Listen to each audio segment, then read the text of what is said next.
Nel club di Passione Inter stiamo discutendo in queste ore di alcune dichiarazioni di Luca Toni su Simone Inzaghi che hanno infiammato veramente i commenti. Allora vi voglio far ascoltare la clip con le sue dichiarazioni, una clip estratta da DAZN in risposta alla domanda di Giorgia Rossi. Sentite bene. Una medaglia, o meglio, un rinnovo di contratto a Inzaghi, glielo dareste ora per come ha gestito le energie, a prescindere poi da come andrà frizzando quello che ha fatto finora? Secondo me il futuro di Inzaghi sta facendo molto bene, ma si gioca troppo in questi 2 mesi. Ha 3 competizioni, il mondiale per club. Cioè, se porta a casa dei risultati,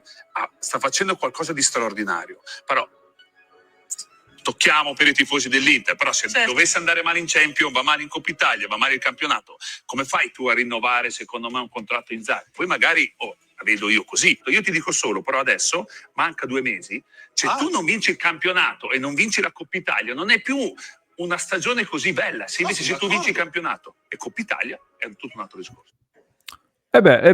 Questo è il parere di Luca Toni. Allora, questa è una clip tra l'altro con un taglio, perché nel discorso completo ha anche aggiunto che gli allenatori sono troppo legati ai risultati e quindi una squadra come l'Inter non può perdere 3 finali. Quindi il commento di Luca Toni è molto diretto, molto chiaro sul fatto che i risultati finali, i trofei, devono decidere il futuro di Simone Inzaghi, perché poi di quello stiamo parlando, perché il rinnovo, considerando che è in scadenza di contratto tra un anno, chiaramente siamo abituati con Marotta soprattutto a non portare l'allenatore con, diciamo, con un solo anno di contratto sulla panchina nerazzurra, per cui o rinnovo o addio immediato sostanzialmente. Prima di dirvi la mia su queste parole di Luca Toni, sono curioso di sapere voi che cosa ne pensate. Non voglio condizionarvi, quindi se vi va scrivetemi subito qualcosa nei commenti. Intanto ben ritrovati ovviamente amiche e amici Passione Tristi in questo episodio, in cui vi invito anche a lasciare un mi piace e se non l'avete ancora fatto mi raccomando iscrizione al canale, clic sul tasto iscriviti così non vi perdete nulla dei nostri contenuti. E tra l'altro di questo tema, anche nelle nostre dirette, del tema zero titoli, trofei, finale di stagione, abbiamo discusso tante volte, soprattutto nelle ultime settimane. Vorrei cercare un attimino di analizzare partendo dall'estremo negativo, cioè che cosa succede se si chiude a zero titoli prendendo come riferimento le parole di Luca Toni. Per quanto mi riguarda, l'ho detto, l'ho ripetuto, lo ribadisco, non è un dramma per come sta andando questa stagione, lo ha detto lui stesso, lo stesso Toni ha detto sta facendo qualcosa di straordinario e per me rimane qualcosa di straordinario quello che sta facendo quest'Inter in questo momento. Lui poi ci aggiunge quel ma, ed è un ma che, come ho detto più volte, comunque lo capisco da parte di molti tifosi soprattutto, capisco che non vincere lo scudetto possa mettere delle macchie su questa stagione dell'Inter, soprattutto lo scudetto, perché poi la Coppa Italia è un trofeo comunque minore e la Champions non può essere una macchia non vincere la Champions, ecco, però lo scudetto capisco che agli occhi di tanti tifosi possa rappresentare una sorta di macchia sulla stagione e sul lavoro di Inzaghi, dunque, che poi dal punto di vista mediatico e anche dei commenti di molti tifosi, ecco, hanno i loro motivi secondo me. Chi ha avuto questa posizione coerente del considerare la priorità il campionato, dover assolutamente vincere il campionato, il resto è un di più. Quindi io non lo condivido, ma sono opinioni differenti e comunque coerenti che quindi rispetto. Ci sono poi i maligni su questo tema che hanno più volte scritto anche del nome di Allegri, accostato soprattutto a Marotta, un nome che aleggia lì sulla panchina di Inzaghi con Marotta che secondo i maligni appunto non vedrebbe l'ora di trovare quasi un pretesto per poter puntare su Allegri che vuole tornare in Italia e preferibilmente proprio a Milano. C'è poi il discorso delle motivazioni da mettere sul piatto, sempre considerando questo scenario negativo, cioè come reagisce una squadra, questa squadra dopo una stagione così intensa se chiude a zero titoli, si svuotano le ambizioni, serve una ventata di novità, si svuota anche l'allenatore dopo qualche anno ad alta tensione, sono degli interrogativi che sicuramente vanno messi sul piatto, sono degli elementi che ampliano secondo me il discorso di Luca Toni, un discorso che però personalmente non condivido, perché proprio il fatto che anche quella frase che è stata tagliata in questa clip di DAZN che vi ho fatto ascoltare, quella frase dove dice appunto sono troppo legati ai trofei e l'Inter non può permettersi di perdere 3 finali, è il tipico commento, secondo me, di una cultura calcistica italiana molto risultatista, che non permette di guardare il progetto, il lavoro più ampio, non permette di portare avanti nemmeno un ciclo o di aprire anche un ciclo ed un progetto. Cioè, con questa cultura non ci sarebbe stato, per esempio, se era Alex Ferguson al Manchester United, visto che il primo trofeo lo vince dopo 3 anni e mezzo, per dire. Per cui non voglio dire oggi Inzaghi come Ferguson, perché di strada sicuramente ce n'è tanta da fare, però davvero io in questo momento non vedo validi motivi per mettere in discussione Simone Inzaghi, a meno di tracolli clamorosi, a meno di rotture interne incredibili. Per prima cosa perché questa squadra è figlia del lavoro di Simone Inzaghi, che per quanto mi riguarda, in caso di fallimento, avesse fallito completamente gli obiettivi stagionali, non avrebbe avuto grossi alibi, perché comunque secondo me questa rimane una squadra forte, ma lui l'ha portata col suo lavoro ad un livello successivo e nella posizione perfetta per fare quello che vuole Octree e di riflesso anche Marotta, perché comunque competitività sportiva ai massimi livelli c'è e lo stiamo vedendo, ricavi in aumento costante, trofei praticamente ogni anno e possibilità anche di fare player trading valorizzando dei giocatori e rilanciando dei parametri zero, sono tutti elementi, ci sono tutti. Mettiamoci poi che c'è il mondiale per club. Cambiare allenatore in un'estate in cui non puoi nemmeno fare la preparazione sarebbe davvero un bel rischio, davvero un bel salto nel vuoto. E questo diciamo che rimette, forse per chi ha paura del tema Allegri, rimette qualche brivido, perché sarebbe l'allenatore più pronto subito probabilmente per potersi prendere l'Inter eventualmente. Ma dopo questo che sta facendo Inzaghi, tra l'altro vale anche per Allegri il discorso, secondo me, cioè vi immaginate le aspettative che ci sarebbero, che ci sono per un allenatore che arriva dopo Simone Inzaghi, soprattutto in un momento così importante e delicato come questa stagione che stiamo vivendo? Cioè, se arriva l'Allegri di turno, appunto, che a livello di gioco ti propone zero, o vince tutto, oppure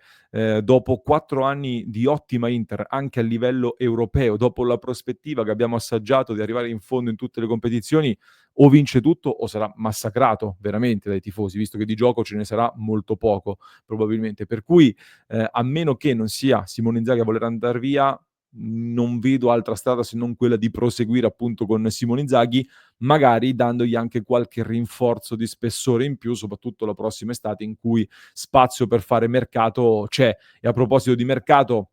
un paio di aggiornamenti per condensare tutte le notizie del momento in questo contenuto, ne parleremo poi maggiormente in diretta, però in Francia su Luis Enrique stanno spingendo tantissimo in direzione Inter, addirittura l'Equipe, quotidiano comunque autorevole in Francia, parla di una trattativa che sta portando avanti direttamente Marotta con Mehdi Benatia, che è il direttore sportivo del Marsiglia, e ricorderete ex difensore della Juventus di Marotta, una trattativa diretta tra loro con l'obiettivo di chiudere in vista del mondiale per club. Il secondo colpo sarebbe in vista del mondiale dopo quello di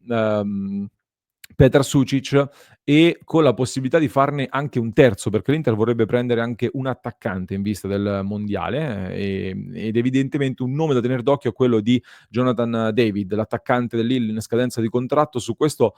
se vi ricordate ragazzi, 3 settimane fa ne abbiamo parlato, vi avevo detto attenzione perché è una pista che si sta riaprendo e negli ultimi giorni sempre più questa notizia è stata confermata e da quello che ho capito, sondando un pochino anche con i colleghi e cercando di capire la situazione, qual è l'aggiornamento su Jonathan David, attaccante in scadenza di contratto con Lille per l'Inter. C'è stato un nuovo contatto negli ultimi giorni con l'Inter, che si è detta nuovamente molto interessata al giocatore, che però tramite il suo entourage spara delle cifre troppo alte tra ingaggio, commissioni e bonus alla firma. Quindi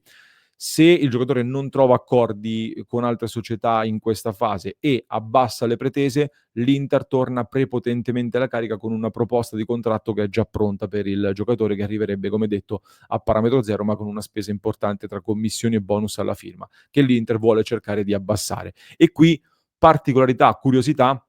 lui si libera ufficialmente il 30 giugno, quindi sarebbe dell'Inter dal 1° luglio. Però occhio, perché c'è questa nuova finestra dal 1° al 10 giugno che magari potrebbe essere sfruttata per anticipare il colpo, magari discutendone con il Lille. Lì bisogna trovare un accordo con il Lille, evidentemente, che dovrebbe liberarlo giorni prima, però risparmierebbe anche qualcosa sull'ingaggio di quel mese, quindi attenzione eventualmente anche a questa ipotesi. Nel frattempo stanno girando le voci sul rinnovo di Arnautovic, ne abbiamo parlato anche di questo in diretta.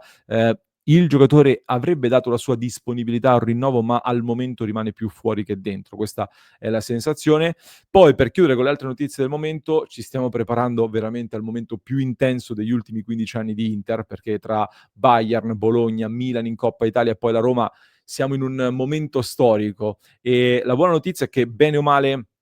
con qualche colpo, qualche imprevisto, siamo arrivati probabilmente come volevamo arrivarci, o meglio anche di quanto prevedevamo qualche settimana fa quando eravamo in emergenza totale, perché restano fuori solo Dumfries e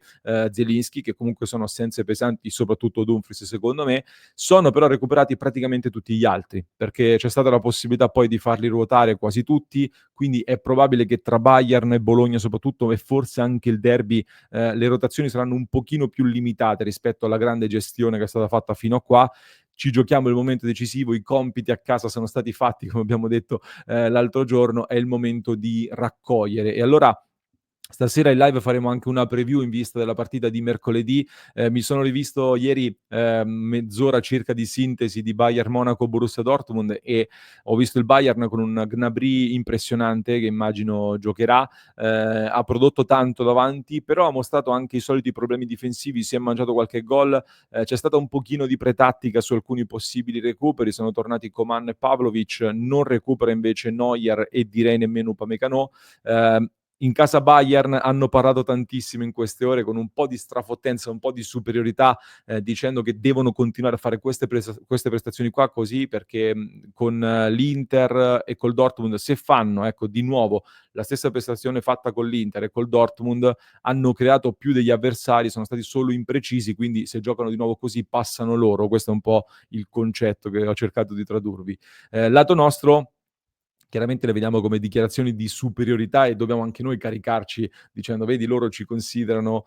già battuti o quasi, perché comunque si sentono superiori, questo è vero. Diciamo anche che quando noi creiamo più degli avversari facciamo dei discorsi simili nelle nostre analisi, e capisco che si vogliano anche loro caricare per il ritorno a San Siro. Però io sono particolarmente in tensione perché hanno una mentalità molto forte comunque. La qualificazione è apertissima, sarà una grande battaglia, però davvero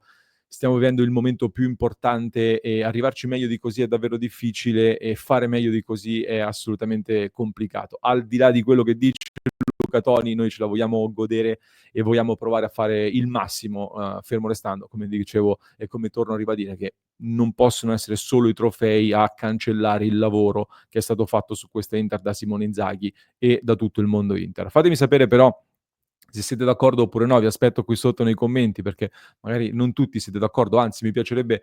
scatenare i vostri commenti. E alle 22, come ogni lunedì, appuntamento nel club, quindi vi aspetto su passioneinter.club per il nostro appuntamento della chiamata vocale con i nostri abbonati e le nostre abbonate. Vi lascio con un altro approfondimento che trovate in descrizione per chi ci ascolta in podcast, mentre per chi ci segue su YouTube vi basta cliccare qui.